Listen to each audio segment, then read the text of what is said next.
Aunty सुनाई नहीं देती क्या? कब से कंट्रोल करके खड़ा हूं।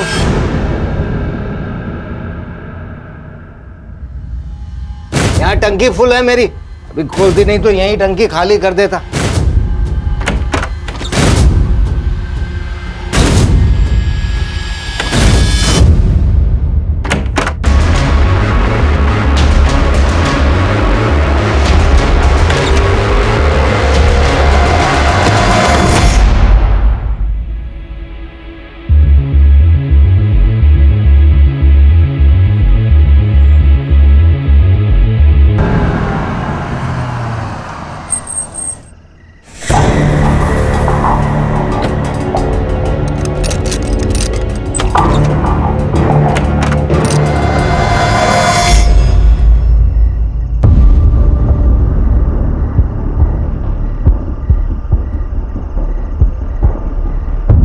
क्या हुआ?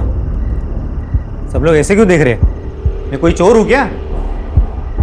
हम कब से तुम्हारा इंतजार कर रहे हैं। 2 साल हो गए तुम्हें जॉब छोड़े हुए, अब तक तूने दूसरी जॉब भी नहीं पकड़ी।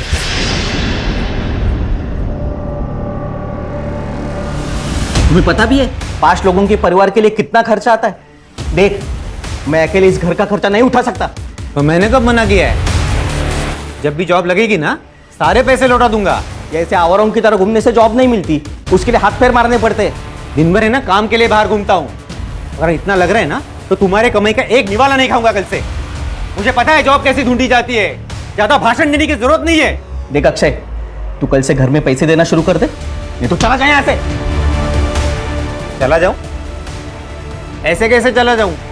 ये घर है ना हम दोनों के नाम पे है, मैं नहीं जाने वाला। आपको पता भी है इस घर में जीना मेरे लिए कितना मुश्किल हो गया है, जहां बात बात पर जताया जा रहा है कि हम पर एहसान किए जा रहे हैं। मैं कुछ नहीं जानती, आप इनके पैसे दे दीजिए, नहीं तो हम ये घर छोड़कर चले जाएंगे।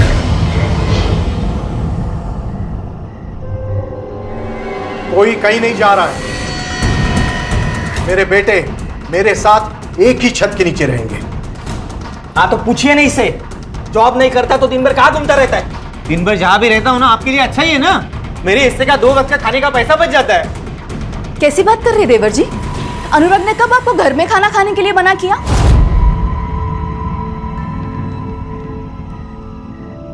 तो फिर किसी को क्यों जानना है मैं दिन भर क्या करता हूं, कहां रहता हूं? पापा आप ना हमें हमारा हिस्सा दे दीजिए। बस, दोबारा मुझे ये बात नहीं सुननी।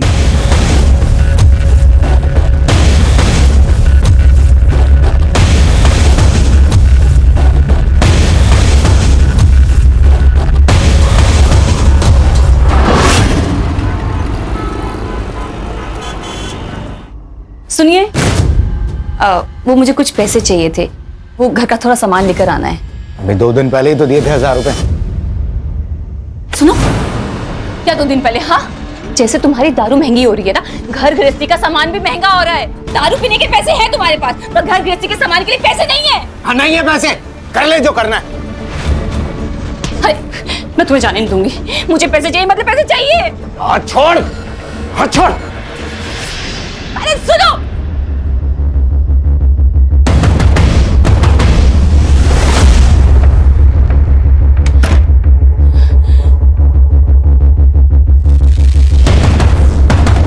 हाँ, वो अभी घर से बाहर निकला है। ठीक है।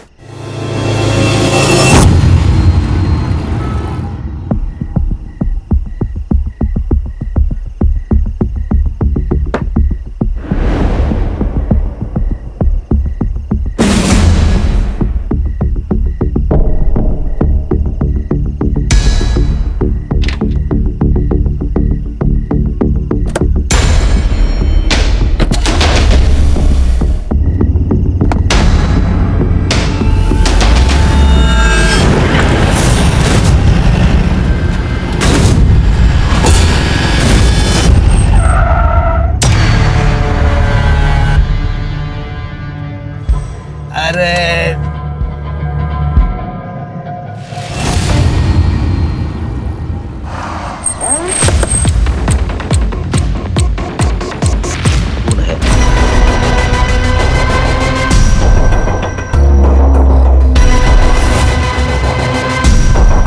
सर गाड़ी में कुछ नहीं मिला, आरटीओ ऐप से कंफर्म किया है कि ये गाड़ी आशीष खुराना के नाम पे है।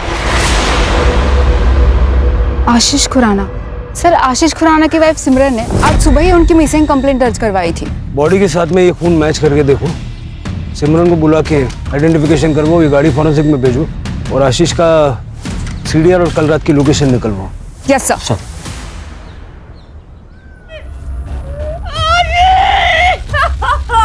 तृप्ति,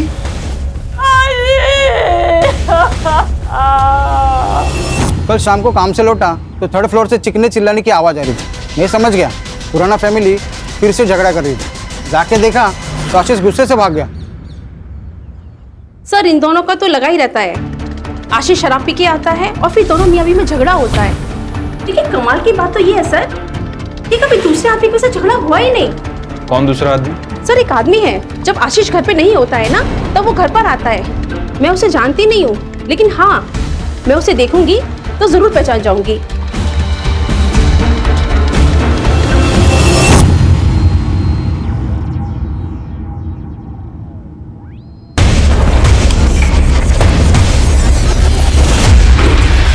तो आपके हस्बैंड मिस्टर आशीष खुराना उस शाम को 7 बजे घर से बाहर निकले थे और फिर वापस लौटे ही नहीं। जी सर,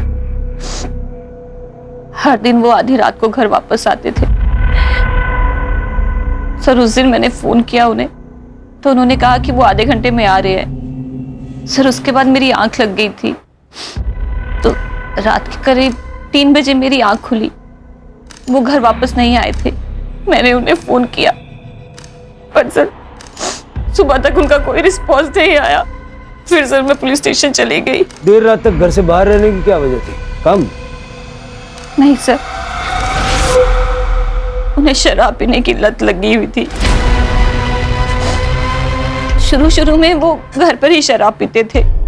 जब मैंने रोका तो बाहर जाने लगे और फिर हर दिन वो नशे की हालत में घर वापस आते थे। काम क्या करते थे वो? सर, वो बैंक में जॉब करते थे। 2 साल से उनके पास कोई जॉब नहीं थी तो हमने पड़ोसियों से सुना है कि जब आशीष घर पर नहीं होते थे तो अक्सर आपको एक व्यक्ति मिलने के लिए आया करता था। कहीं ऐसा तो नहीं कि उस व्यक्ति के साथ मिलके आपने आशीष को? व्यक्ति? सर, ये आप ये क्या कह रहे हैं? आप मुझ पे मेरे पति की मौत का इल्जाम लगा रहे हैं। फिर आप ये इन पड़ोसियों की बातें सुनकर मुझ पे इल्जाम लगा रही है। सर, इनका तो काम होता है किसी के लिए कि कुछ ना कुछ कहना। सर, ये तो बस जले पे नमक छिड़कते हैं।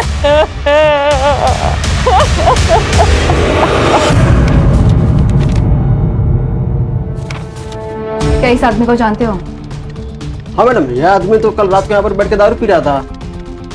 करीब 11:15 बजे ना वो यहाँ से निकल गया। अब अकेला था या इनके साथ कोई और भी था? नहीं, अकेला था वो। मुझे सीसीटीवी फुटेज चेक करना है। ठीक है, कर सकते हो।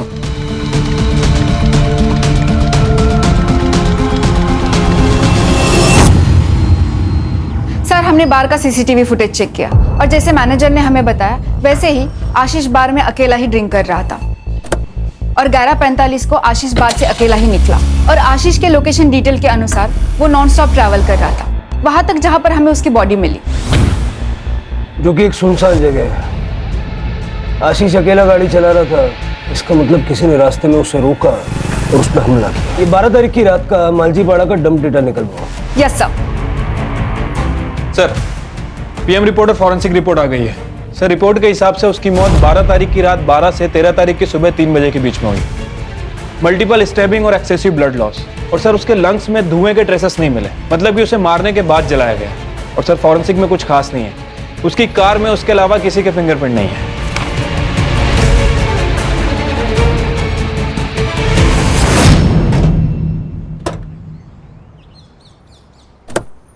तू पहले मेरी बात सुन। मुझे कल शाम तक हर हाल में फैसला चाहिए। तू बस टाइम बोल, मैं पहुंच जाऊंगा। हाँ ठीक है। नागेश, कोणाशी बोलतोय? कहीं फिर से वही? आई तू कशाला घाबरते एवढं?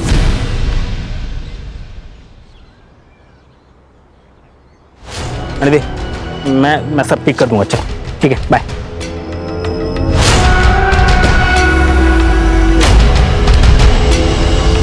सर आशीष के कॉल रिकॉर्ड के हिसाब से उसे लास्ट कॉल किसी अक्षय संपत का आया था और बाहर से निकलने के 15 मिनट पहले तक वो उसी से बात कर रहा था। बाहर के सीसीटीवी फुटेज में भी दिखा है सर। अक्षय संपत? हाँ सर, और इसके कॉल रिकॉर्ड में किसी जितेन शाह का भी नंबर मिला और ये तीनों लगातार टच में थे। इनफैक्ट दिन में 2 से 3 बार बात भी किया करते थे। डम डेटा का क्या हुआ? सर आज शाम तक मिल जाएगा। सर मैं जितेन और आशीष बरसों पुराने दोस्त थे। मुझे तो अभी भी यकीन नहीं हो रहा कि आशीष अब हमारे बीच नहीं है।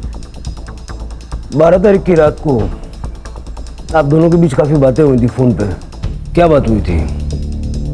सर जनरली ऐसे ही फोन किया था, इधर उधर की बातें की और रख दिया। उस वक्त तुम कहाँ थे?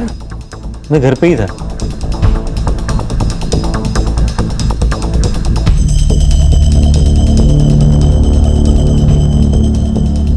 हाँ कदम, ठीक है सर। ये जितेन के पेरेंट्स का कहना है कि 13 अक्टूबर को वो सूरत गया था काम के सिलसिले में। मर्डर के नेक्स्ट डे बाहर चला गया। उसको फोन करके बुलवाओ और ये अक्षय की स्टोरी चेक करो।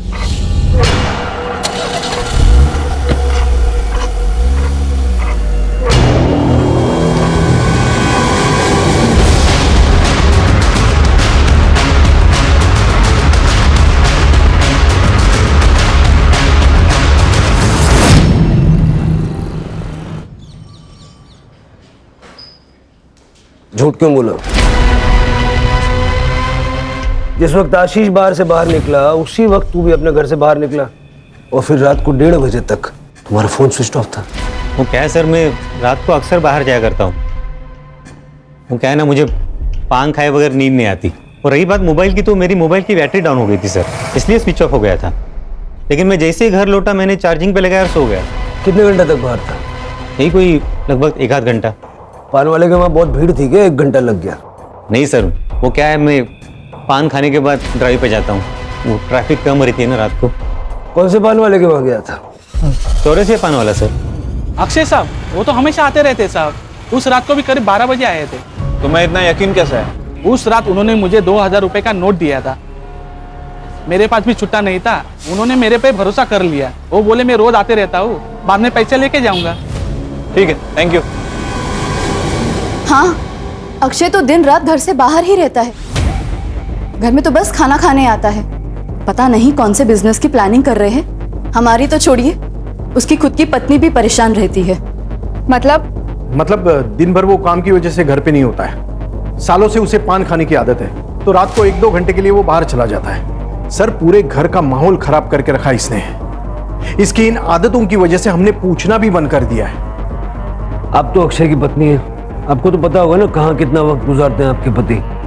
सर मैं ज्यादा कुछ पूछती नहीं हूँ उन्हें। जब तक वो आता है मैं सो जाती हूँ, इसलिए हम दरवाजे को लॉक भी नहीं करते, ताकि उन्हें जब भी आना हो रात को वो आ जाते हैं।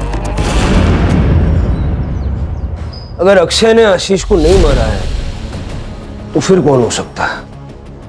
ये जितेन का है? सर कल आ रहा है। सर डीएनए रिपोर्ट आ गई है, वो बॉडी आशीष की है और मैंने उसका बैकग्राउंड भी चेक किया। उसे शराब पीने की लत थी, इसके अलावा सब कुछ नॉर्मल है। कदम, ये जितेन के घर के बाहर नजर रखने के लिए कांबड़े को भेजो। जैसे वो घर पे पहुंचेगा उसको सीधा पुलिस स्टेशन लेके आओ। Okay sir. आशीष की वाइफ सिमरन, उसका क्या हुआ? सर उसकी सीडीआर चेक की, एक नंबर मिला है जिससे वो लगातार बात करती है।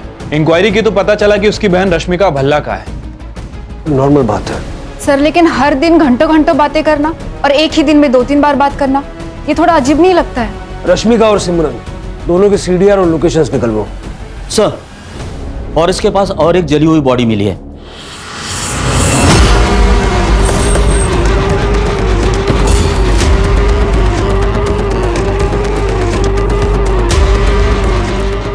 बगा जरा। सर बॉडी को पेट्रोल से जलाया गया है और बॉडी की कंडीशन देख के लगता है कि लगभग 12 घंटे पहले मौत हुई है। सर, गाडीमध्ये काहीच सापडलं नाही। ये गाडी अक्षय संपत के नाम पे है। परिवार वालों को बुला लो।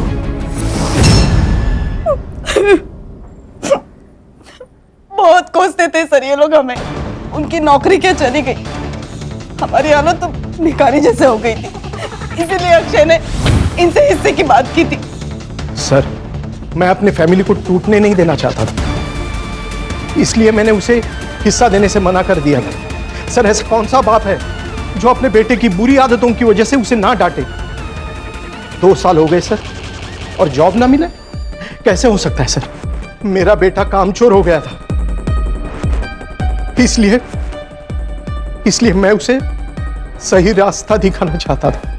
घर तुम्हारी इनकम से चल रहा था तो घर में भी तुम्हारी चलती होगी। बिल्कुल नहीं सर, भाई था वो मेरा। और सर कभी कभी समझाने के लिए सख्त रवैया अपनाना पड़ता है, और वैसे हम लोग सब प्यार से ही समझा रहे थे उसको सर। पहले आशीष और अब अक्षय, 2 दोस्तों की मौत हुई है। ये इत्तेफाक है या सोची समझी साजिश? दोनों मर्डर्स के बीच में कोई कनेक्शन नजर आ रहा है? नहीं सर। सिवाय इसके कि दोनों दोस्त थे और दोनों को मारने का तरीका सेम है।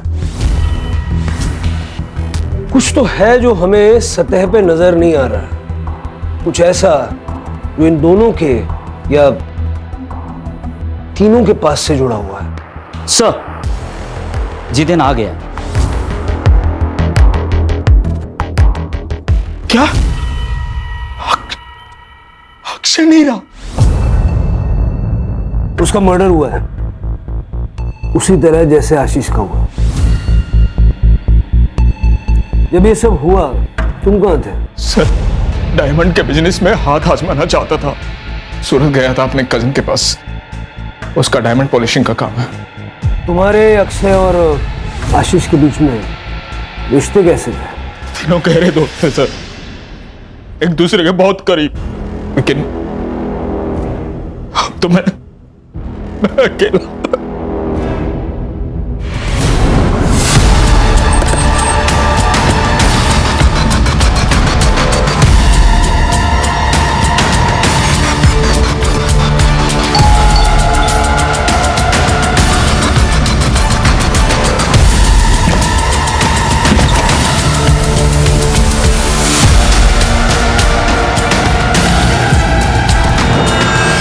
कदम। Yes sir.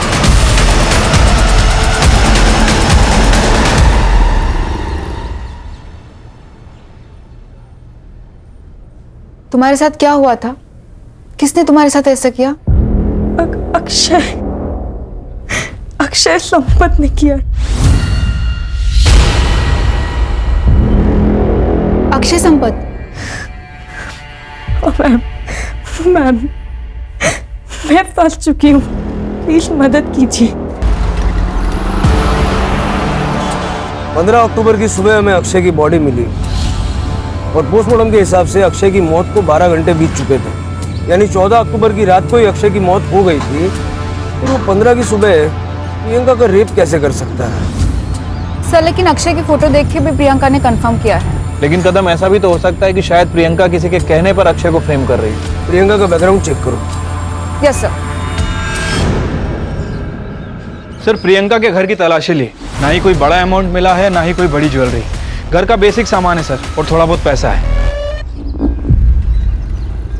हाँ सर, प्रियंका ने यह फ्लैट रेंट पे लिया था, लेकिन डील के वक्त तो 2 आदमी आए थे।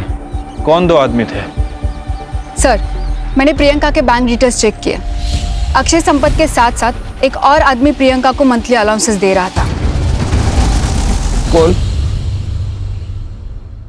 सर ये सच है कि प्रियंका से रिलेशन बनाने के लिए मैं उसे पैसे देता था, पर इसमें गलत क्या है? ये मेरे और उसके बीच की सेटिंग थी। सही गलत के बारे में तो मैंने पूछा ही नहीं। मैंने सिर्फ इतना पूछा कि ये सच है या नहीं। आशीष का क्या? आशीष का इस मैटर से कोई लेना देना नहीं था।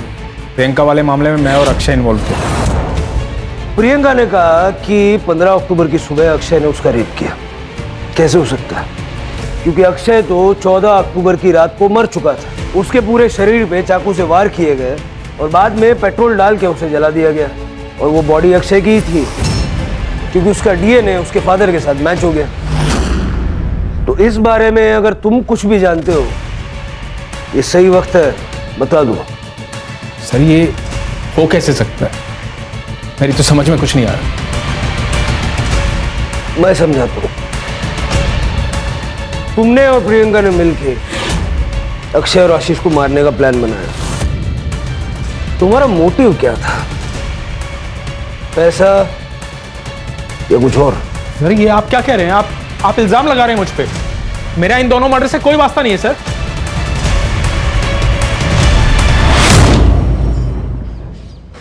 सर आशीष, जितेन और अक्षय, इन तीनों की दोस्ती के अलावा एक और कनेक्शन है इन तीनों से रिलेटेड। सर 3 साल पहले इन तीनों को एक बड़े स्कैम के चक्कर में पकड़ा था, लेकिन सबूत ना होने की वजह से इन्हें छोड़ दिया गया। मैंने उस केस के इन्वेस्टिगेशन ऑफिसर नचिकेत परब को बुलाया है। सर मैंने आशीष और अक्षय के मर्डर के बारे में पढ़ा। 3 साल पहले आशीष, अक्षय और जितेन, इन तीनों ने मिलकर मुंबई के बैंक में फ्रॉड किया था, जिसकी इन्वेस्टिगेशन मैं कर रहा था। क्या किया था? सर दरअसल आशीष, अक्षय और जितेन तीनों लोन डिपार्टमेंट में काम करते थे। 3 साल पहले गवर्नमेंट ने गरीब लोगों के लिए एक स्कीम लाई थी, जिससे वो गरीब लोगों को 50,000 रुपये का लोन दे रही थी। 500 लोगों ने लोन के लिए अप्लाई किया था और उन सबके लोन इन तीनों ने पास किए थे। बैंक ने 2.5 करोड़ का लोन दिया था, लेकिन उन लोगों ने ये पैसा एक नकली एग्रो कंपनी में ट्रांसफ़र किया था, जो कंपनी इन्होंने बनाई थी। कई सारे वेंचर्स कैपिटल्स को इनकी नकली कंपनी का आइडिया पसंद आया और उन्होंने उस कंपनी में 10 से 12 करोड़ रुपए डाले। तब तक इन लोगों ने एक बड़ा सा ऑफिस लेके उन सबको झांसे में रखा और जैसे ही इनका काम बन गया, उन्होंने ऑफिस बंद किया और फरार हो गए। जब वेंचर कैपिटल्स को एहसास हुआ कि वो कंपनी नकली थी, तो उन्होंने FIR दर्ज की। सर हमने तो सारे प्रोटोकॉल्स फॉलो किए थे। यस सर, हमने तो पूरे वेरिफिकेशन के बाद ही लोन सैंक्शन किया था उन लोगों को। सर लोन लेने के बाद वो लोग अपने पैसे का क्या करते हैं, हमारा लुकआउट नहीं। उन लोगों ने तुम्हारे कहने पे अपना सारा पैसा तुम्हारी नकली कंपनी में लगा दिया। सर किस कंपनी की बात कर रहे हैं आप? सर आप क्या बोल रहे हो ना, कुछ समझ में नहीं आ रहा है। सर हमारे हाथ में कोई सबूत नहीं था, इसलिए केस को बंद करना पड़ा। 12.5 करोड़ गायब थे, 10 करोड़ वेंचर कैपिटल्स के और 2.5 करोड़ बैंक के, जो बैंक ने लोन में दिए थे। और केस के चलते इन तीनों को सस्पेंड कर दिया गया। सबसे इंटरेस्टिंग चीज ये है कि इतना बड़ा घपला करने के बाद भी कहीं कोई प्रूफ नहीं मिला। सर क्योंकि उन्होंने अपने या अपने फैमिली के नाम पे कुछ भी नहीं रखा था। उन्होंने नकली नाम, नकली एड्रेस, नकली पैन कार्ड और नकली आधार कार्ड से उस कांड को अंजाम दिया था। और रजिस्टर ऑफ कंपनी में भी उन्होंने किसी को घूस खिला के अपनी कंपनी रजिस्टर करवाई थी, इसलिए किसी ने अच्छे से कंपनी की जांच पड़ताल भी नहीं की। तो ये थी वो मिसिंग कड़ी। तो तुमने जितेन की मदद इसलिए की ताकि वो अक्षय और आशीष को मार के उनका सारा पैसा हथिया सके। मैंने कुछ नहीं किया है, मैं तो खुद एक विक्टिम हूँ। पापा अक्षय और जितेन अंकल के लिए काम करते थे। उनकी डेथ के बाद मैं और मम्मी बहुत अकेले हो गए थे। मुझे अपनी आगे की एजुकेशन के लिए पैसे चाहिए थे। मैंने जितेन अंकल को कहा, उन्होंने मुझे बुलाया और मेरा फायदा उठाया। बाद में अक्षय अंकल ने भी यही किया। तुम्हारी कहानी पे कैसे यकीन करें? अक्षय की 14 तारीख की रात को मौत हो गई थी, फिर 15 तारीख की सुबह को वो तुम्हारे साथ कैसे हो सकता है? मैं कसम खा के कहती हूँ, मैंने कुछ भी झूठ नहीं बोला है। उस दिन सुबह अक्षय ही था। कल हॉस्पिटल से डिस्चार्ज मिलेगा, शहर छोड़ के नहीं जाना। ये जितेन अभी भी प्रियंका की बिल्डिंग में जाता है सर, और जिस दिन प्रियंका हॉस्पिटल में थी, ये उस दिन भी उस बिल्डिंग में गया था। पैसे ढूंढने गया होगा। सर हमने तो फ्लैट को बहुत अच्छे से चेक किया था, हमें तो पैसे नहीं मिले सर। सिमरन से मिलने गया होगा। ये बिल्डिंग में तो रेगुलर जा रहा है और बिल्डिंग के CCTV में इसे देखा भी गया, लेकिन किस फ्लैट में जाता है ये बताना बहुत मुश्किल है। सर, रश्मिका के CDR रिपोर्ट आ गया है, सेम पैटर्न है, सिमरन से कॉल, दिन में कई बार और लंबे समय तक बातें की है। ये रश्मिका रहती कहाँ? सर आपकी बहन का और आपका रजिस्टर्ड एड्रेस सेम कैसे हो सकता है? वो आपके साथ रहती है? नहीं सर, मैंने मेरी बहन के नाम से एक सिम खरीदा था। पिछले साल तक वो यहीं रहती थी, फिर उसकी शादी हो गई और वो US चली गई। वो नंबर आप कौन यूज करता है? जितेन। सर जितेन और मैं एक दूसरे से प्यार करते हैं। आशीष को पता ना चले इसलिए जितेन वो नंबर यूज करता था। ये जितेन का और आपका रिश्ता कब से चल रहा है? 2 साल से सर। जब भी आशीष बाहर जाता था तो मैं जितेन को घर बुला लेती थी। इसीलिए आपने और जितेन ने कोर्ट में शादी के लिए रजिस्टर किया है? सर मेरी और आशीष की शादी तो 6 महीने में ख़त्म हो गई थी। आशीष को मेरे साथ रहने में कोई इंटरेस्ट नहीं था। उसकी शराब पीने की लत, रोज़ की लड़ाई, सर मैं थक चुकी थी। और इसी दौरान मुझे जितेन मिला और मैं जितेन से अट्रैक्ट हो गई। और इसीलिए आप दोनों ने मिलकर उसे रास्ते से हटा दिया ताकि आप दोनों आसानी से शादी कर सकें। नहीं सर, नहीं।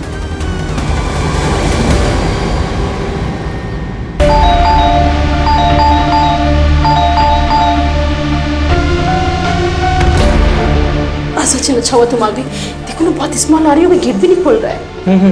मैं पुलिस को फोन करता हूँ। Hello hello police station.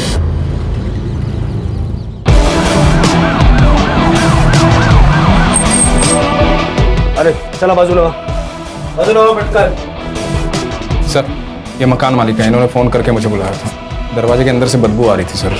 हम आपके आने का इंतजार कर रहे थे, इसलिए हमने दरवाज़ा नहीं खोला। एक चाबी होगी ना आपके पास? खोल दे।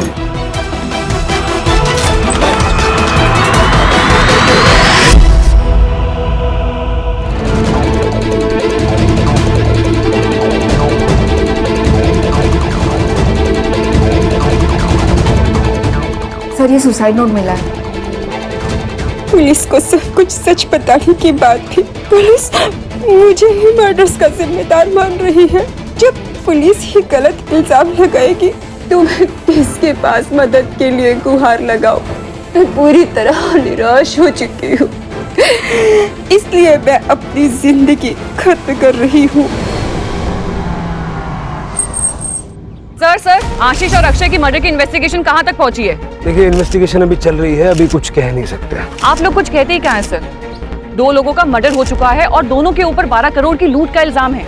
एक लड़की ने सुसाइड कर लिया, चाहे तो आप उसको बचा सकते थे अगर आप अपना काम ढंग से करते तो, लेकिन आप लोगों ने ऐसी कोई कोशिश नहीं की। जवाब दीजिए सर। मैम अभी इन्वेस्टिगेशन चल रही है, जो भी अपडेट होगा हम आप लोगों को बता देंगे। प्लीज चलिए आप लोग। सर आइए। सर आप रात को सुकून की नींद कैसे सो पाते हैं जानते हुए कि आपकी वजह से किसी की मौत हो गई है? क्या आपको बुरा नहीं लगता इस बात का? जवाब दीजिए सर, हम सब जानना चाहते हैं इस बारे में। आप लोग प्लीज चलिए। लेकिन सर हमारे सवालों का क्या? मैडम आगे बात चला।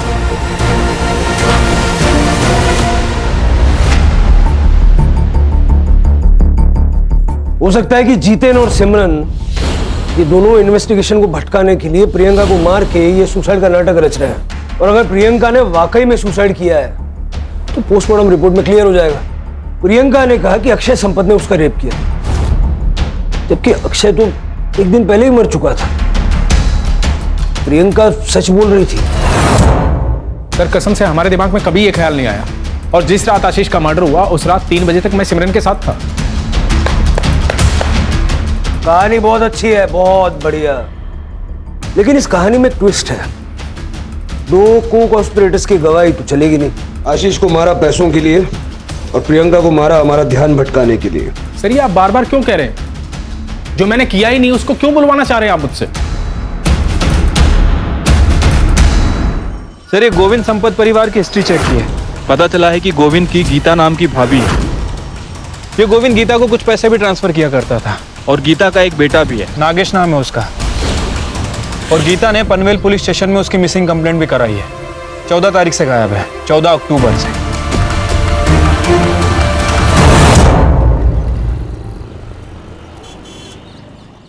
नागेश की किसी के साथ कोई दुश्मनी वगैरह थी क्या? नहीं तो। 14 अक्टूबर को नागेश कहाँ गया था? उस दिन उसने शाम को मुझे फोन किया था और मुझसे कहा कि उसे आने में देरी होगी। मैंने उससे पूछा भी क्यों। उसने कहा था वो घर आके मुझे खुशखबरी देगा, लेकिन वो नहीं आया। कदम, नागेश की गाड़ी की डिटेल्स ले लो। यस।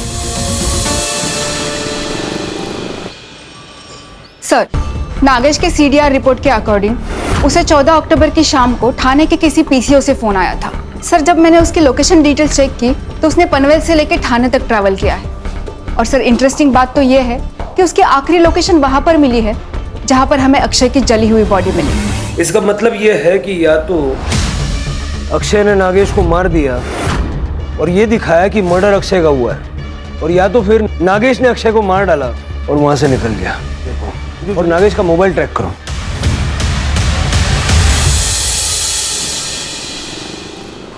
सर, ये नागेश का फोन थोड़ी देर पहले पुणे में ऑन हुआ था, लेकिन स्विच ऑफ हो गया। सिम कार्ड डीलर को ट्रेस। सर,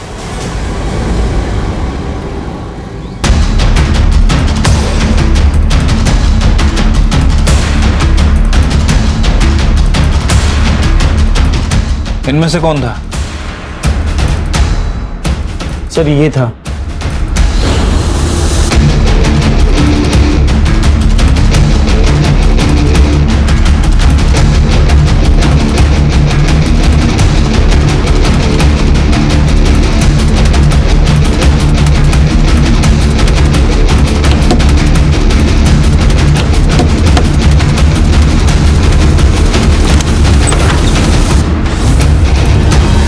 मैं संपत परिवार के पड़ोस में ही रहती थी।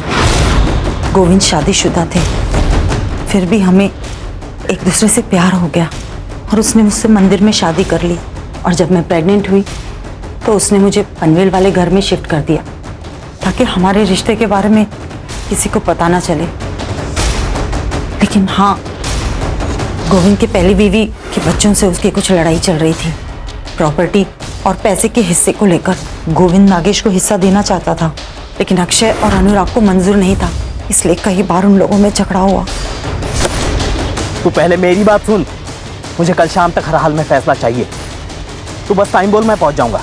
और किसी से उसकी कोई लड़ाई नहीं थी।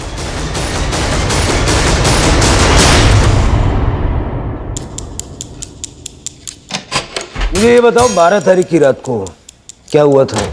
सर, मैंने आशीष को फोन किया। आशीष, कल फिर से कोई नया बहाना बनाया तो तुम यही बोलोगे कि पैसे कहीं और छुपाए, वहां लेने जाना है। अरे तू टेंशन मत ले यार, एक काम कर, तू आज ही आ जा, मैं आज ही तेरे को दे दूंगा। तो तूने सोचा कि सारा पैसा तू ले लेगा? सर, मेरे मन में लालच आ गया था। सबसे पहले मैं चौरसिया पान वाले के पास गया और इस बात का ध्यान रखा कि उसे याद रहे कि मैं उसकी दुकान पर आया था। मैंने उसको 2000 का नोट दिया और बोला कि छुट्टा बाद में ले लूँगा। उसके बाद मैं उस रास्ते पर निकल गया जहाँ से आशीष गुजरने वाला था। पीछे आशीष की गाड़ी आई, मैं उसका पीछा करने लगा।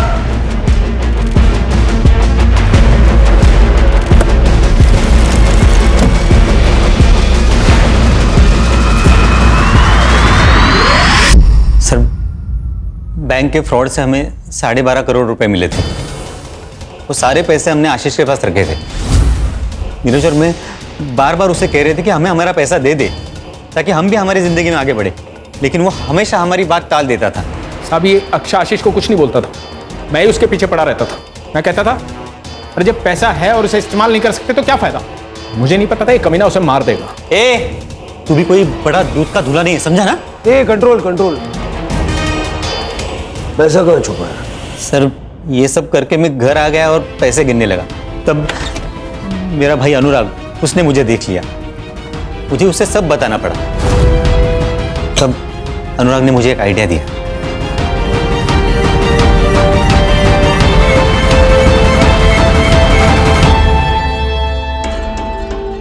देखिए, आशीष के मर्डर केस में ना चांसेस है कि पुलिस तुझ पे शक करे, क्योंकि उसे लास्ट कॉल तूने किया है। और ये भी हो सकता है कि वो जो पान वाला है वो तुझे याद नहीं रखे तो फिर अभी क्या करना चाहिए? देख भाई, तुझे मरना होगा। क्या? अरे मतलब तेरे नाम पे किसी और को मरना होगा। लेकिन ऐसा है कौन? तो तुम दोनों ने मिलके नागेश को मारने का प्लान बनाया ताकि नागेश का और गोविंद का डीएनए आसानी से आपस में मैच हो जाए और ये प्रूव हो जाए कि मरने वाला तू है। सर, नागेश ने पहले से ही प्रॉपर्टी के हिस्से को लेकर हमारे नाक में दम कर रखा था, तो हमने सोचा कि एक ही तीर में दो शिकार हो जाएंगे। 14 अक्टूबर को हमने नागेश को फ़ोन करके ये कहा कि हम लोग उसे प्रॉपर्टी के हिस्से में शरीक करने को तैयार है। उस बारे में बात करने के लिए हमने उससे थाना बुलाया। तब तक अनुराग ने पुणे में मेरे लिए टैक्सी ड्राइवर के जॉब का इंतज़ाम करके रखा था। तो मैं प्रियंका को उसी हालत में छोड़कर पुणे चला गया।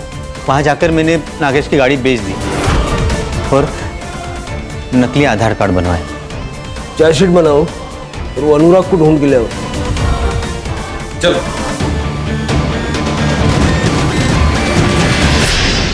इतने गरीबों को लूटा, बैंक को बेवकूफ बनाया, करोड़ों रुपयों का गबन किया, अंत में क्या मिला? पैसा जरूरी है, लेकिन अनैतिक रूप से कमाया हुआ पैसा क्या वाकई आपके काम आ सकता है? सर, जैसे आपने बताया था, मैंने प्रियंका के होम टाउन का एड्रेस निकाल के उसकी माँ को पानीपत में खबर पहुंचा दी है और उनको ये भी बताया है कि उनकी बेटी कॉल सेंटर में जॉब करती थी।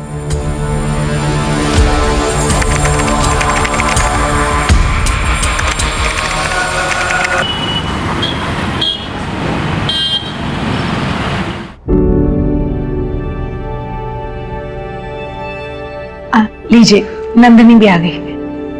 आप भी लीजिए ना बहन जी, आप भी लीजिए ना। थैंक यू बेटा। चार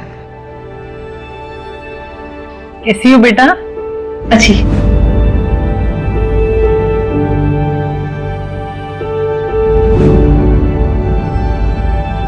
वो क्या है ना बहन जी, बस अभी 6 महीने पहले ही हमने हमारी बेटी की शादी करवाई है जी। उसमें हमने 25 लाख कैश और 15 लाख के गहने दिए। अब क्या है ना बहन जी, हमने हमारी बेटी को 40-45 लाख से भी ज्यादा दिए हैं, तो कोई हमारे बेटे के लिए भी उतना या उससे ज्यादा तो देगा ही।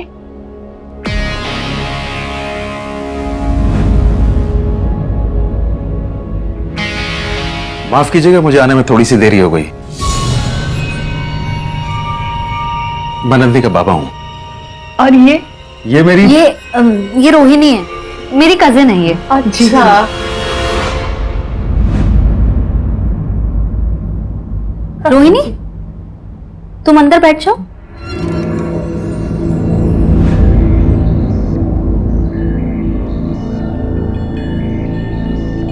बैठिए। वो क्या है ना बेटी, तुम शादी के बाद अपना जॉब चेंज कर सकती हो ना। क्यों? मेरा मतलब ये है बेटा कि तुम्हारे इस जॉब में ना तरह तरह के लोगों से तुम्हें मिलना पड़ता है, और शादी के बाद ये सब कुछ अच्छा नहीं लगता ना। जी नमस्ते, लेकिन मुझे ये रिश्ता मंजूर नहीं।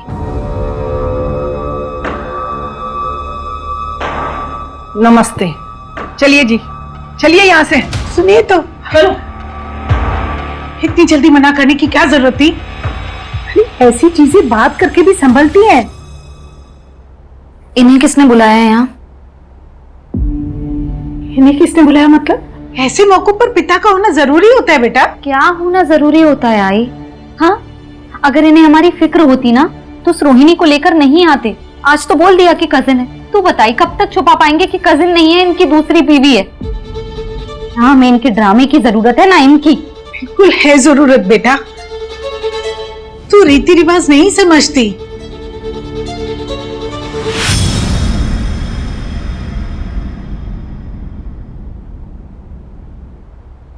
यही प्रॉब्लम है टिपिकल इंडियन मॉम की। पति ने चाहे कुछ भी किया हो, लेकिन वो इनके लिए हमेशा इंपॉर्टेंट होता है। ऐसा नहीं है, आई की लाइफ में बाबा की अब कोई वैल्यू नहीं है। पर वो जो भी कर रही है ना, वो हमारे बारे में सोचकर कर रही है। मतलब तुम कहना चाहती हो कि आई राइट है? नहीं, मैं ऐसा बिल्कुल नहीं बोल रही। आई बिल्कुल राइट नहीं है, और आई का डर भी बेबुनियाद का नहीं है। देख, तुझे और मुझे समाज से कोई फर्क नहीं पड़ता है ना, पर आई को पड़ता है।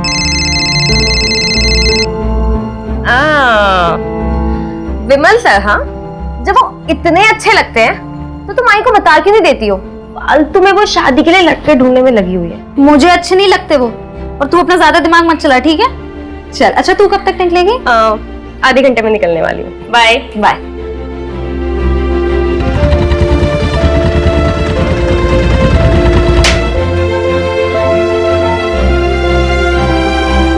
सतीश, कैसा है?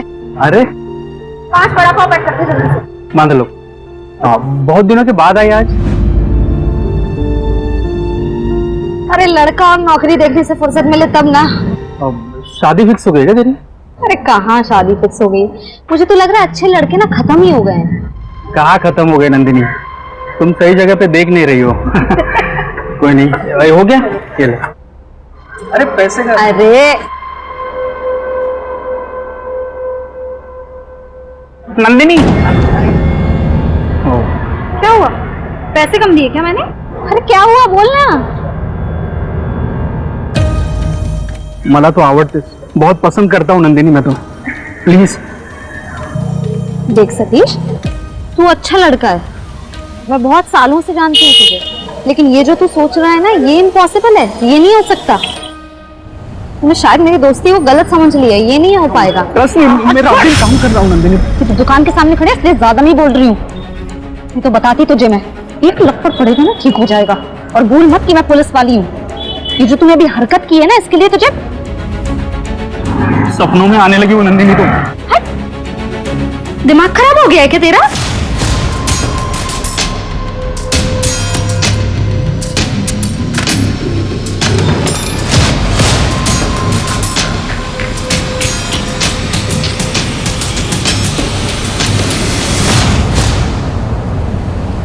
हाय, चल जल्दी करो, लेट हो रहा है, फटाफट आओ।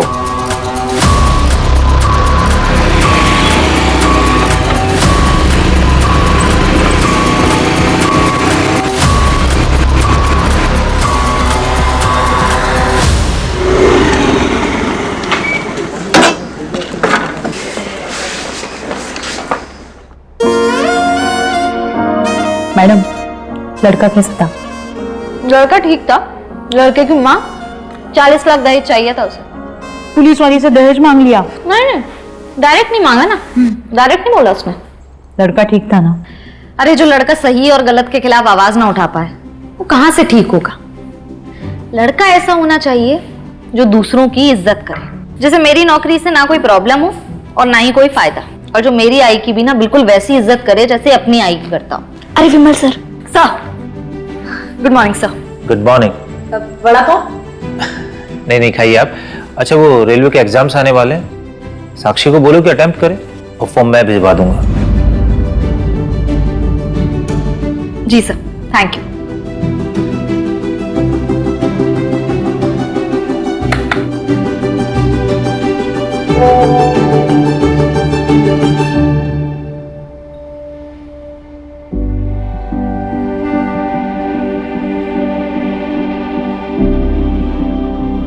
मुझे बताना अभी उसके बारे में, एक मिनट। हाय, आपकी प्रोफाइल देखी, मुझे हमेशा से कमिश्नर वाइफ चाहिए थी। मैं असिस्टेंट सब इंस्पेक्टर। मेहनत करते रहिएगा तो कमिश्नर भी बन जाइएगा।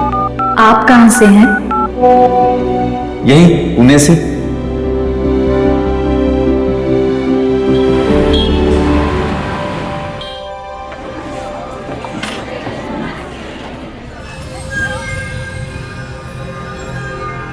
नंदिनी। हाय। हाय नंदिनी, आई एम मयंक श्रीवास्तव।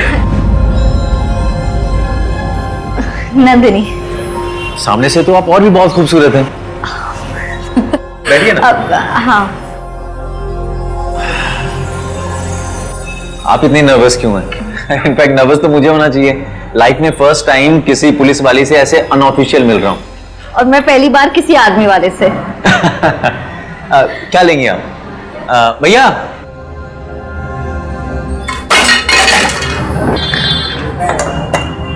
लगी तो नहीं आपको? हाँ ठीक है आप? आर यू ओके ना?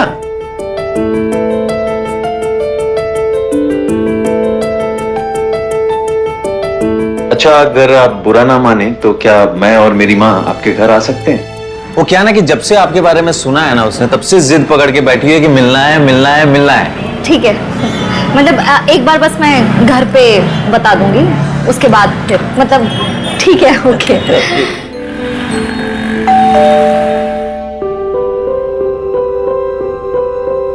खुश हो सुखी रहो। चलो, कम से कम इसने मेरी होने वाली बहू से मुझे मिलवाया तो सही। सारा दिन इसके मुंह से तुम्हारी तारीफें सुनते सुनते माँ, मैं तो थक गई हूं।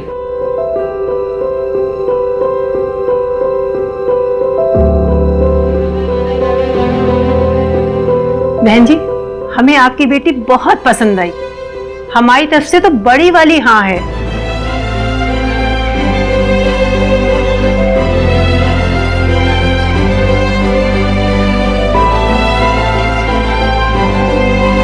लो, एक और रिश्ता आ गया महारानी के लिए। आप लोग बैठिए ना। Thank you. हमने अपने पंडित जी से बात करके इन दोनों की एंगेजमेंट की डेट निकलवाई है, 27 जून। इसके पोस्टिंग पे जाने से पहले मैंने ये सोचा कि इन दोनों की एंगेजमेंट करवा देते हैं। नन्ही बेटा, आपको तो कोई प्रॉब्लम नहीं है? माँ, नंदिनी जवाब दे इससे पहले मैं नंदिनी से ना अकेले में 2 मिनट बात करना चाहता हूँ।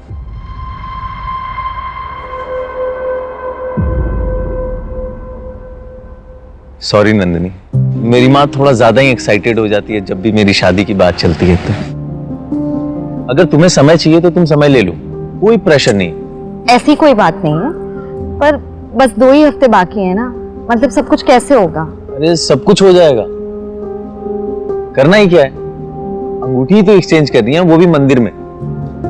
मोस्ट इंपॉर्टेंट ये है कि हम दोनों एक दूसरे के साथ खुश हैं।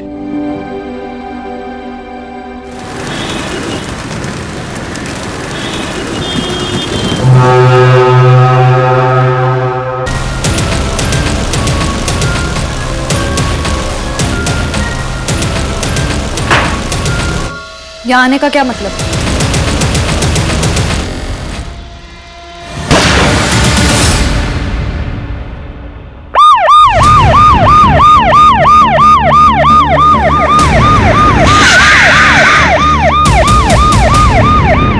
सर, खंडर में कपल ने सबसे पहले बॉडी को देखा था, उन्होंने इन्फॉर्म किया। आइए।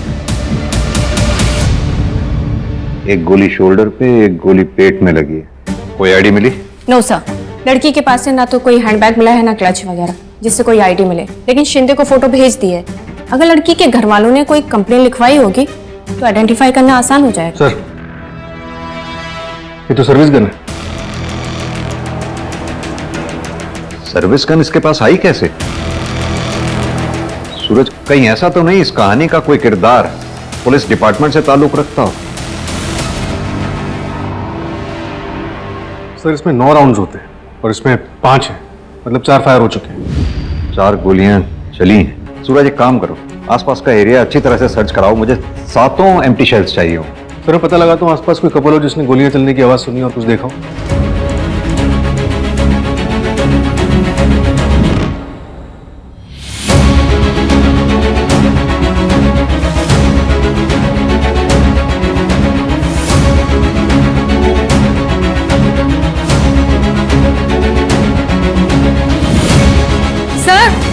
इधर आइए। सर, ये देखिए, ये सैंडल और ये ज्वेलरी जैसा कुछ मिला है। मंजू, बॉडी को पोस्टमार्टम के लिए भेजो और मिसिंग कंप्लेंट से मैच करवाना शुरू कर दो। Okay sir. जय हिंद सर। सर, विक्टिम का पता चल गया, उसका नाम नंदिनी महात्रे था। और एक शॉकिंग न्यूज है सर, नंदिनी पुणे पुलिस में असिस्टेंट सब इंस्पेक्टर थी।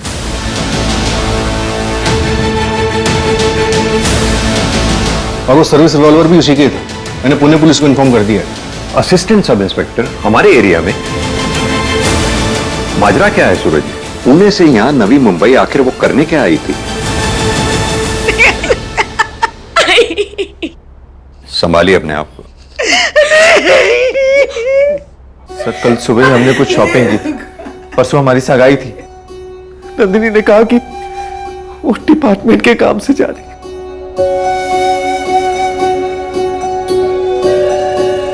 बहुत अच्छी है। थैंक गॉड तुम्हें ये अंगूठी पसंद आई, नहीं तो मुझे तो लगा था कि आज भी नहीं, अब तुम इसे संभाल के रखना, मैं जल्दी लूंगी तुमसे। अच्छा, मैं चलती हूँ। मैं बहुत खुश हूँ। तुम खुश हो ना? मैं भी बहुत खुश हूँ, बहुत। आप लोगों को किसी पे शक? ऐसा कौन कर सकता है मेरी बच्ची के साथ? वो तो सबकी मदद करती है, ऐसा नहीं हो सकता। खाना खाओ चुपचाप। अरे खाना लग गया? खाना लग गया और हमें किसी ने बुलाया भी नहीं। खाना पूरे परिवार के साथ बैठ के खाना चाहिए, तभी अच्छा लगता है ना? परिवार मतलब भी पता है आपको? तुझसे बेहतर पता है। और कैसा है वो मुकेश? उसी के साथ बैठी थी ना बाइक पे, पीछे से पकड़ के। हैं? शर्म नहीं आई तुझे? उसने तेरी बहन के साथ धोखा किया और तू उसी के साथ।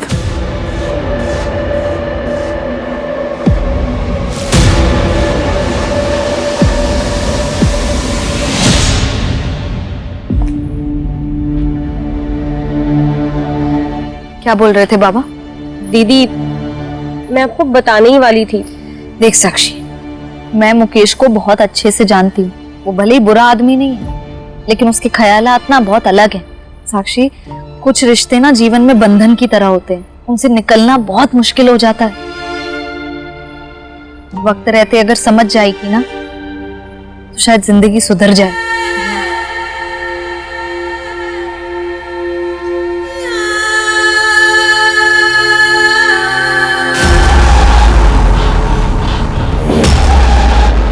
नंदिनी ने मयंक से कहा कि वो डिपार्टमेंट के किसी काम से जा रही है, शायद किसी सीक्रेट मिशन पे थी। सर, नंदिनी ने अपने पुलिस स्टेशन में 3 दिन की छुट्टी के लिए अप्लाई किया था।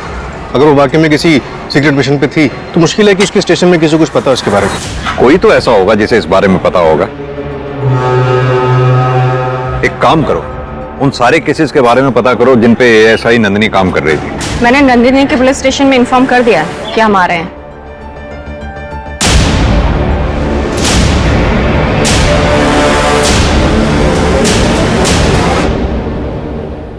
ठीक है सर, बैलिस्टिक रिपोर्ट आ गई है। नंदिनी को जो गोली लगी थी वो उसकी खुद की गन से चलाई गई थी।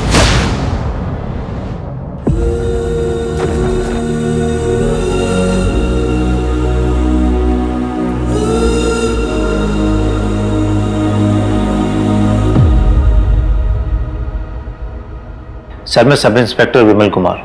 नंदिनी सर मुझको रिपोर्ट करती थी और इस केस को सॉल्व करने के लिए सर मेरी पूरी टीम अवेलेबल है। आपको जो हेल्प चाहिए वो मिलेगी। सर, हमने एक होनहार पुलिस वाली को खोया है। नंदिनी की डेड बॉडी हमें नवी मुंबई में मिली। क्या वो किसी ऑपरेशन पे थी? क्योंकि उसके घर वालों को भी कुछ नहीं पता है। ऐसा तो कोई केस नहीं था जिसको सॉल्व करने के लिए उसे अंडर कवर ऑपरेशन के लिए नवी मुंबई जाना पड़े। क्या नंदिनी किसी केस को डायरेक्ट हैंडल कर रही थी? सर, मैंने उसके केस की सारी लिस्ट मंगाई है। सर, ये पिछले 6 महीने के केसेस की फाइल्स है जिसमें नंदिनी मैम इन्वेस्टिगेटिंग ऑफिसर थे। अच्छा, मैं इन सारी फाइल्स को चेक। आप लोग अगर बुरा ना माने तो एक बात पूछूं, क्या नंदिनी किसी करप्शन में इन्वॉल्व थी? नहीं सर, नंदिनी बहुत ही ऑनेस्ट और सर हार्ड वर्किंग थी। बाहर क्या होता है सर उसके साथ वो हमें नहीं पता। परिवार को लेकर सर वो काफी दुखी थी। सर, नंदिनी मैम शादी के लिए लड़के देख रही थी। लगभग 9 रिश्ते रिजेक्ट किए थे उन्होंने। देखिए, हमें नंदिनी के बारे में पूरी जानकारी चाहिए होगी। उसकी पर्सनल लाइफ के बारे में, प्रोफेशनल लाइफ के बारे में, दोस्तों के बारे में, रिश्तेदार, कॉलीग्स, सब के बारे में पूरी जानकारी।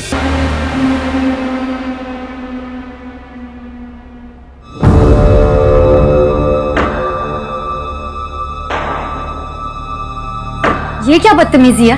तुम्हें क्या लगता है ये ड्रामा करने से तुम्हारी मरी हुई बहन वापस आ जाएगी और ये लगाने लग जाएगी? ये एक्सपायरी होने से पहले मैंने सोचा मैंने लगा दी। तेरी हिम्मत कैसे हुई अपनी छोटी माँ से ऐसी बदतमीजी करने की? इतनी ही छोटी है तो बहन कहलवाइए ना, माँ क्यों कहलवाते हैं? मैंने कहा था आपसे कि आपके घर वाले मुझे एक्सेप्ट नहीं करने वाले। मुझे यहाँ पे रहना ही नहीं, मैं जा रही हूँ यहाँ से। रोहिणी, रोहिणी मेरी बात सुनो तुम। रोहिणी,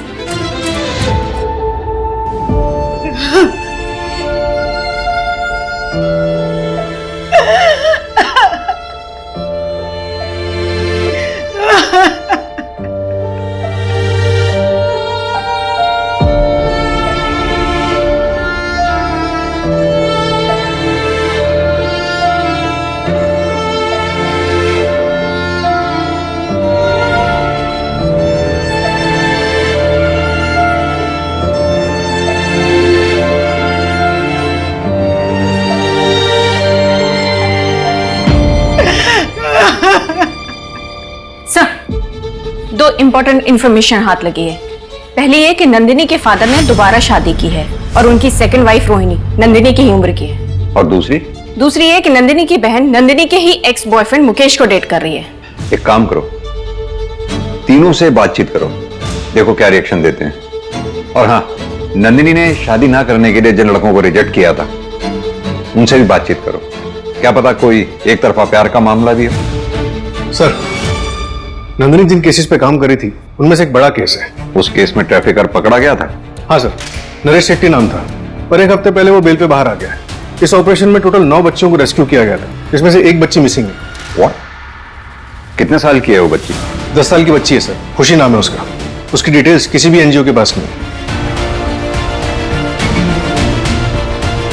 हाँ सर, मैं नंदिनी को कॉलेज में डेट करता था, फिर हमारा ब्रेकअप हो गया और पिछले 1 साल से मैं और साक्षी एक ही ऑफिस में काम करते हैं, तो हम दोनों एक दूसरे को पसंद करने लगे। एंड सर, प्यार करना कोई जुर्म तो नहीं है ना? प्यार करना जुर्म नहीं है, लेकिन प्यार की आड़ में किसी की जान लेना जुर्म जरूर है। अब सीधी तरह से ये बता, जिस दिन नंदिनी का मर्डर हुआ तेरा फोन आउट ऑफ नेटवर्क क्यों आ रहा था? सर, मैं साइट विजिट के लिए गया हुआ था एंड आउटर लोकेशन में कभी कभी नेटवर्क इश्यूज हो जाते हैं। उस दिन भी वही हुआ होगा सर। सर, आप चाहे तो मेरे ऑफिस में चेक कर सकते हैं।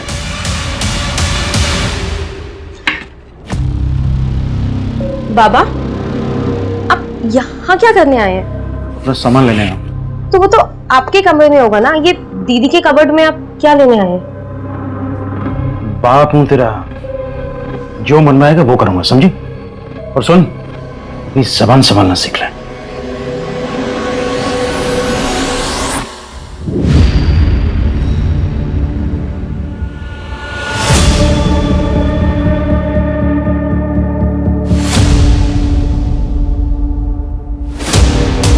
कोई नहीं, ये लो, ये पूरे 8 लाख रुपए हैं, ठीक है?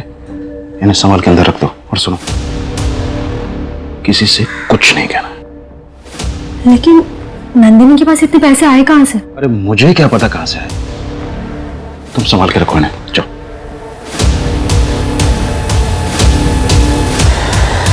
सर, ये सरला जैन एनजीओ से, वो ट्रैफिकिंग वाला केस था, उसमें इन्होंने पुलिस की हेल्प की थी। सर, मैं काफी टाइम से उन बच्चियों को ढूंढने की कोशिश कर रही हूँ, पर वो सारी की सारी बच्चियां गायब है सर। 9 की 9 बच्चियां? हाँ सर, उन सबके गार्डियंस भी आए थे मेरे पास, पर कोई भी किसी भी बच्ची को नहीं ढूंढ पा रहा है सर। तो सरला जी, क्या ये पॉसिबल है कि सारी की सारी बच्चियां पैसे ट्रैफिकिंग रिंग में फंस गई हैं? जहां तक हमें पता है, एक बच्ची तो पहले से मिसिंग थी ना उसमें। हाँ सर। ठीक है, थैंक यू सर, नंदिनी की एक फ्रेंड है पूजा शिंदे, जो पिंपरी में रहती थी, लेकिन अभी वो परमानेंटली नागपुर में शिफ्ट हो गई है और उसके घर की चाबी नंदिनी के पास थी। लेकिन सर, अभी अभी इंफॉर्मेशन आई है कि उस घर से किसी बच्चे की चिल्लाने की आवाजें आ रही हैं। क्या? यही?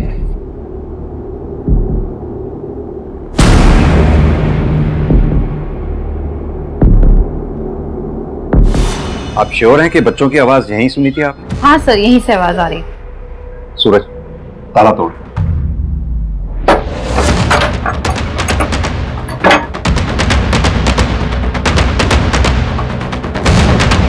सूरज, तुम इधर देखो। मंजू, उधर।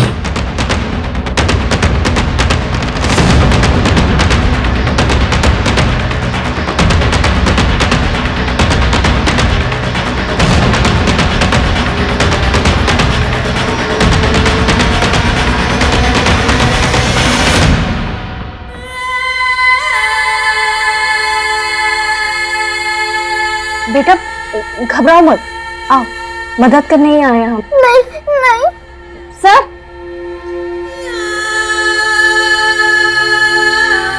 बेटा बाहर आ जाओ, घबराओ नहीं, तुम्हें ही लेने आए हैं हम। मैं नहीं बाहर आऊंगी। आ जाओ, कुछ नहीं होगा तुम्हें। आराम से बेटा, आ जाओ आराम से बेटा। हाँ चल।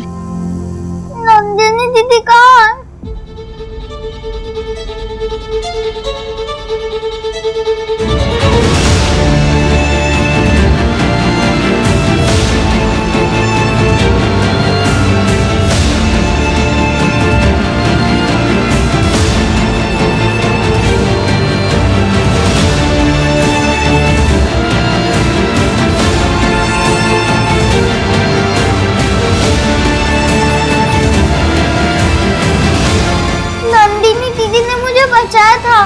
आपका नाम क्या है? खुशी। बेटा तुम इन अंकल आंटी के साथ जाओ, ये तुम्हें अब अच्छी जगह रखेंगे। चलो आ जाओ।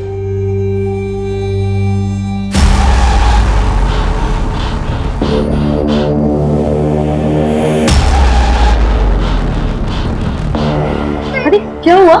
क्यों बेटा, आप डर क्यों रहे हो?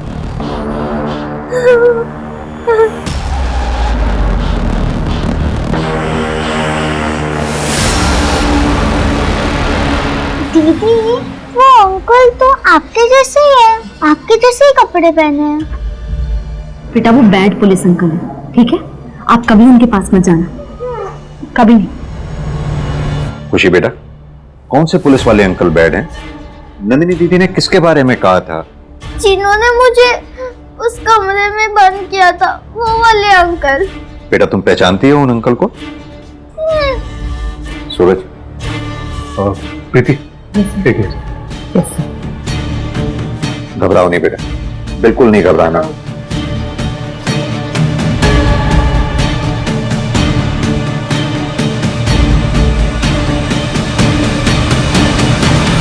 ये वाले अंकल थे? नहीं। ये वाले? नहीं। ये? हाँ यही थे।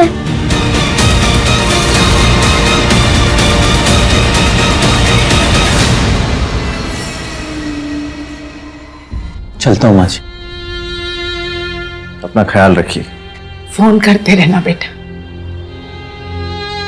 वैसे तुम जा कहाँ रहे हो? बॉर्डर पे कुछ हरकत हुई है, इसीलिए मेरी छुट्टी भी कैंसिल हो गई, वरना मैं आप लोगों को इस हाल में छोड़कर कभी नहीं जाता।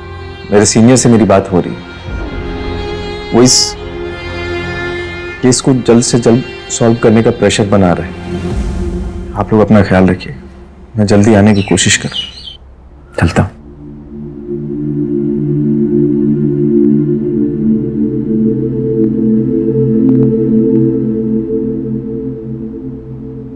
Happy birthday to you, happy birthday to you, happy birthday, happy birthday, happy birthday to you। ये सब क्या? मेरा बर्थडे नहीं है आज। हाँ वो तो मुझे पता है, लेकिन क्या है कि आज तक जितने भी बर्थडे मैंने मिस किए ना, ये उसकी भरपाई है। केक काटें?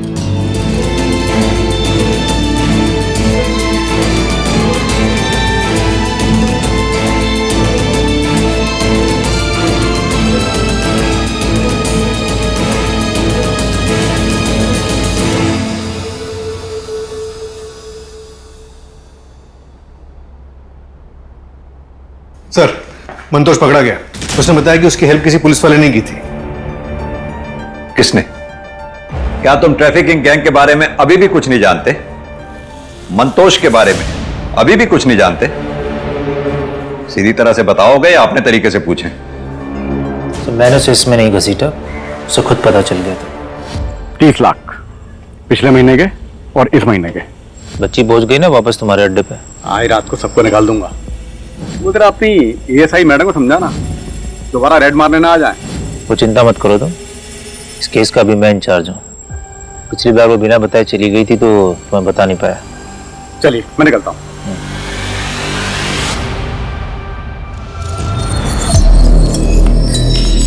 ये गलत है सर, मैं हेड ऑफिस से टीम लेकर जा रही हूँ वापस रेड मारने। ये पैसे है ना, हेड ऑफिस भी जाएंगे। ज्यादा ऑनेस्ट बनने की जरूरत मत समझो, तकलीफ में आ जाओगी।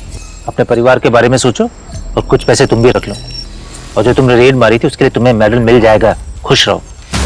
मैं इसकी कंप्लेंट करूंगी सर। तुम्हारी कंप्लेन है ना, वो फाइल में धूल चाटेगी, वो पूरे डिपार्टमेंट की रडार में आ जाओगी तुम। समझते हो इसका मतलब? समझती हो ना? उन पैसों को रखो, समझदार बनो। और उसके बाद तुम लोगों को यह लगा कि नंदिनी तुम्हारे इस पूरे सेटअप के आड़े आ रही है, उसे इसलिए रास्ते से हटा दिया, जान से मार दिया उसको। हमने उसे नहीं मारा सर, सब करप्शन अपनी जगह है। सर मैं नंदिनी की बहुत रिस्पेक्ट करता था, वो बहुत बहादुर लड़की थी। उसने तो सब लड़कियों को रेस्क्यू करना चाहा, लेकिन बस वो खुशी को कर पाई। उसका डेडिकेशन मानता था सर मैंने उसे नहीं मारा सर। उस दिन सर मैं ड्यूटी पर था। ये इन्वेस्टिगेशन जब तक कंप्लीट ना हो जाए सस्पेंड ही रहोगे।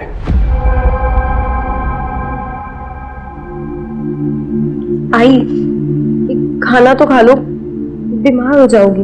तेरे बाबा ने ये नोटिस भेजे, इस घर पे वो अपना हिस्सा चाहते हैं।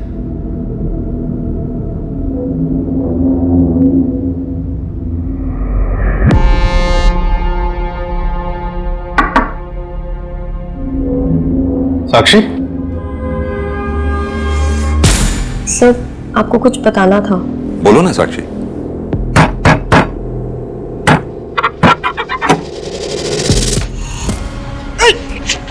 संभल के अब शराब पी कर आए।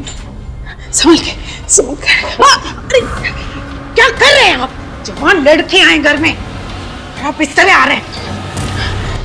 मुझसे जबान लड़ाएगी तू? मुझसे जबान लड़ाएगी तो आंख फाड़ के क्या देख रही है? अगली बार ऐसा किया ना सच में चला दूंगी। बाप को गोली मारेगी तुम? उसके बाद दी ने पापा को घर से निकाल दिया था। 3 दिन पहले भी मैंने पापा को दीदी की कबर्ड से कुछ निकालते देखा था, पता नहीं क्या था। अब पापा ने ये घर पे अपना हिस्सा मांगा है, ये नोटिस भेजा है।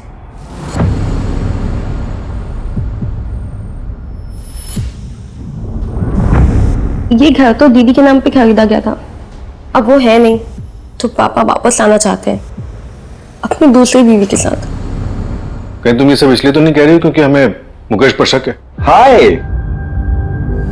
नहीं, मुझे लगा कि आप लोग को बता देना चाहिए, तो मैं बस बताने आ गई।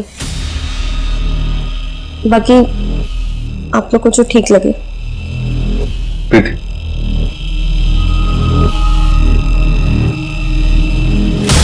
सर मुझे लग रहा है कि ये सर, मैं क्राइम साइट के टावर लोकेशंस को चेक कर रही थी, वहाँ ऐसा कुछ खास तो नहीं मिला, लेकिन हाँ 2 ऐसे नंबर मिले हैं जो मर्डर वाले दिन पुणे मुंबई हाईवे पे एक्टिव थे और जो हमारे केस से मैच भी करते हैं। किसका नंबर है? सर एक तो है नीरव मात्रे का, नंदिनी मात्रे के फादर, और सर दूसरा उसके मोहल्ले में ही रहता है, एक वड़ा पाव वाला है, सतीश नाम है उसका। टावर लोकेशन पिंग हुआ तो नंबर कॉमन निकला। और हाँ सर, लोगों ने बताया कि कुछ दिन पहले उसने नंदिनी को प्रपोज भी किया था, अंगूठी खरीदी थी उसके लिए। उठा के ले आओ दोनों को।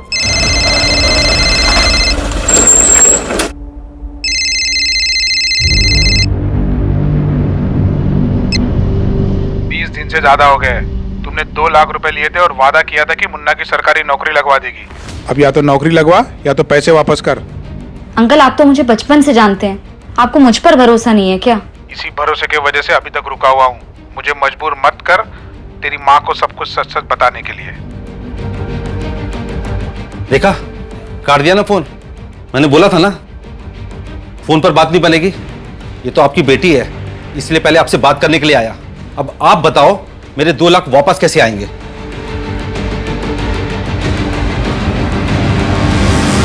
माफ कीजिएगा भाई साहब, मेरी बेटी ने आपसे जिस काम के लिए 2 लाख रुपए लिए थे वो हो नहीं पाया है। ये पूरे 2 लाख हैं। इनके बारे में किसी को या पुलिस को मत बताइएगा। मैं नहीं चाहता हूं कि मेरी बेटी के जाने के बाद लोग उसका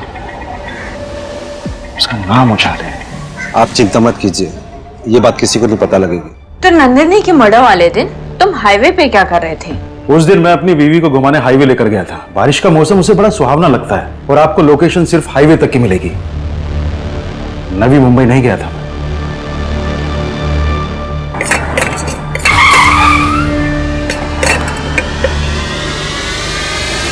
सतीश कहाँ है?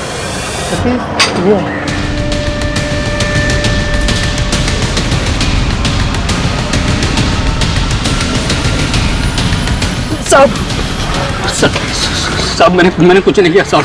भागा क्यों था फिर? हाँ, और नंदिनी के मर्डर वाले दिन मुंबई पुणे हाईवे पे क्या कर रहा था तू? साहब वो हाईवे पे मेरी पाव की गाड़ी उतरती है, वो लाने गया था साहब। ये नंदिनी के लिए लिया था ना तूने? तेरी दुकान पर हमेशा आते जाते रहते थे, पहले क्यों नहीं बताया? तू उसे जानता है।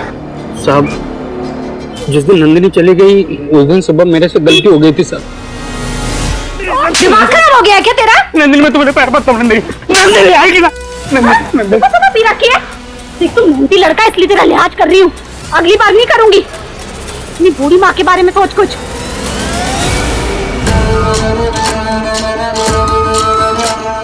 बाद में पता चला कि उस रात किसी ने उसको मार डाला, फिर मैं डर गया साहब। मैंने कुछ नहीं किया साहब। मानता हूँ कि विमल आवड़त होती। इसे हवालात में तब तक सड़ने दो जब तक ये सच नहीं बोल देता। साहब मैं खरे बोलता है साहब। साहब आएगा ना साहब? फिर सतीश भी वही राग गा रहा है, उसने कुछ नहीं किया। और सर नीरव से भी कुछ नहीं मिल रहा है और मुकेश के अगेंस्ट भी कुछ नहीं है हमारे पास। तो फिर ये मर्डर किया किसने? एक ठोस सबूत तक नहीं है हमारे पास अभी तक। सर ये नंदिनी मैडम के मैट्रिमोनियल साइट्स की ऑनलाइन चैटिंग है।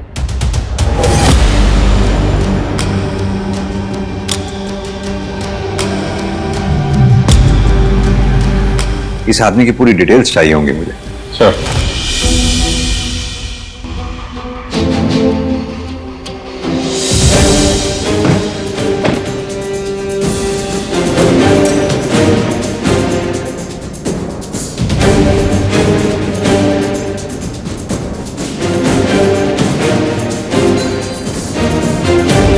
सर वो लेफ्ट वाला ठीक है, तुम जाओ। सर लोकेशन मिल गई है, मैं आपको सेंड कर रहा हूँ, आप जल्दी आ जाइए। मैं पहुंचता हूं, ठीक है।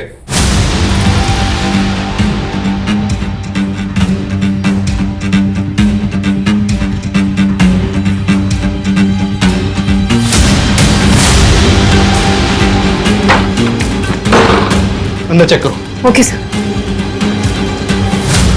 इधर देखो।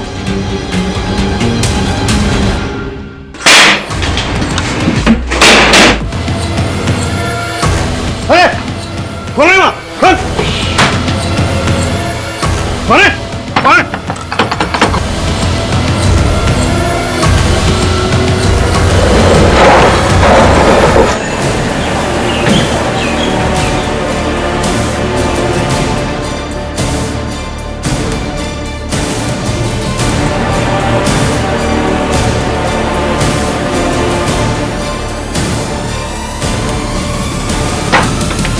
सर जस्ट 5 मिनट पहले भागे। बता कहां गया वो? सर वो एमजी रोड कर भागा है। पकड़ो, डालो उसको अंदर।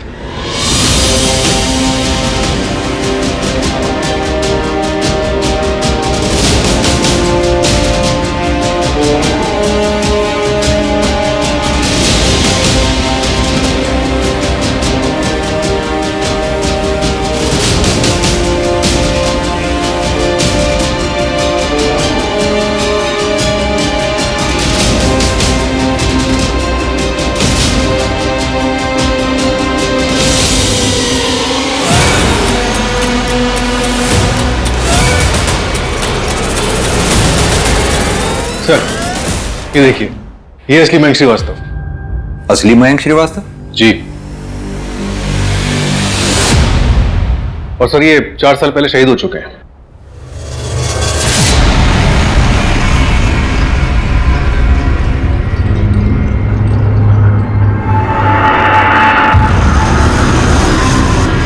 ये आज तक कभी हमारे रडार में इसलिए नहीं आया क्योंकि इसने कभी यूजुअल चैटिंग एप्स का इस्तेमाल ही नहीं किया, ना फोन कॉल्स ना टेक्स्ट। सर कहाँ आप लोग usual chatting apps, call, SMS के पीछे पड़े होंगे। ये सब पुराने जमाने की बात है सर, दुनिया काफी बदल गई है सर। ऐसे सैकड़ों चैटिंग एप्स आ गए।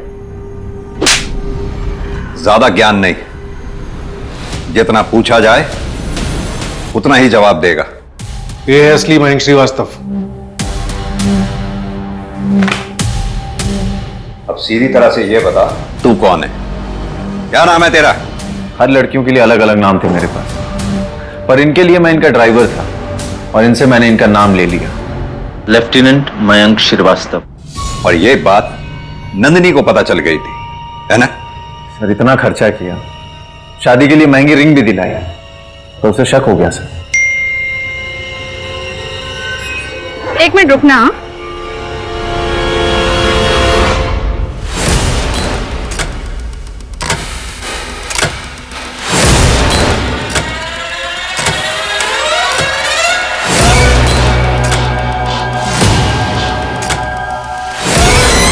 तुम्हारे लिए एक और सरप्राइज है। चल चल चल चल चल चलिए भैया। सर मैं नंदिनी को पुणे के आउटस्कर्ट तक ऑटो से ले गया और उसके बाद टैक्सी करके नवी मुंबई। आर्मी में नहीं हो ना तुम? ये क्या बोल रही हो तुम? नहीं यार, हम यहाँ नवी मुंबई आए हैं साथ में टाइम स्पेंड करने के लिए, और तुम ऐसे। रतन चाचा के बेटे की जब नौकरी नहीं लगी थी, पैसे देने के बावजूद भी फ्रॉड किया ना तुमने मेरे साथ। कभी प्यार नहीं किया ना मुझसे, और आज या मेरे साथ कुछ गलत करने आए हो, है ना? बिल्कुल भी नहीं, ये सच नहीं है। सच ये है कि मैं तुमसे प्यार करता हूं।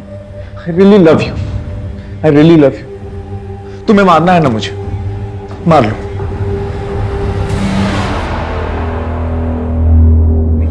चुपचाप से फ्रॉड करता और निकल जाता वहां से। आज तक कभी पकड़ा नहीं गया मैं। सर आप लोगों ने मुझे कैसे पकड़ लिया? क्योंकि हर बाप का एक बाप होता है। क्या बोला था नंदिनी से चैटिंग पे? 5 साल से आर्मी में हूं। तेरी जानकारी के लिए बता दूं, 5 साल में कोई लेफ्टिनेंट कर्नल नहीं बनता। सॉरी सर, इस बात की तो मैंने रिसर्च ही नहीं की। चूक हो गई।